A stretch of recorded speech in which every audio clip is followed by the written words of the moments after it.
Good day, ako nga pala si Sarah L, isang kadama dito sa Saudi Arabia.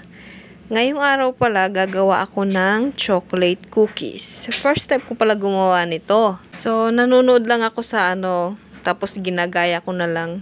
Yung ingredients pala niyan is 1/2 cup butter, 1/2 cup brown sugar, 1/2 cup white sugar, 1 egg, 1 vanilla extract, cups of flour, 1 tablespoon baking powder, 1 tablespoon baking soda. I-mix nyo lang lahat yun. Tapos, lagyan nyo ng chocolate chips. Yung bahala kung anong gusto nyong flavor. Tapos, wala akong timbangan dyan, kaya pa dakot-dakot ako dyan. Ganun na lang.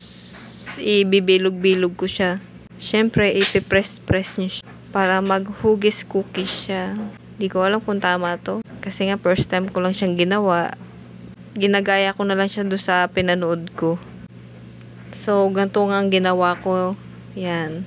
Kadadakot, pabilog-bilog, tapos press-press ko lang siya.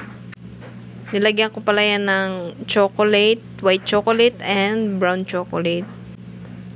Para mukha siyang masarap. Yung nakakaakit ba sa mata? Yung mga alaga ko mahilig sa mga ganito. Yung mga chocolate, yung mga sweets ba? At ito na nga, nakagawa ako ng 12 pieces sa 2 cups of flour. I-rest ko muna siya ng 1 hour sa ref.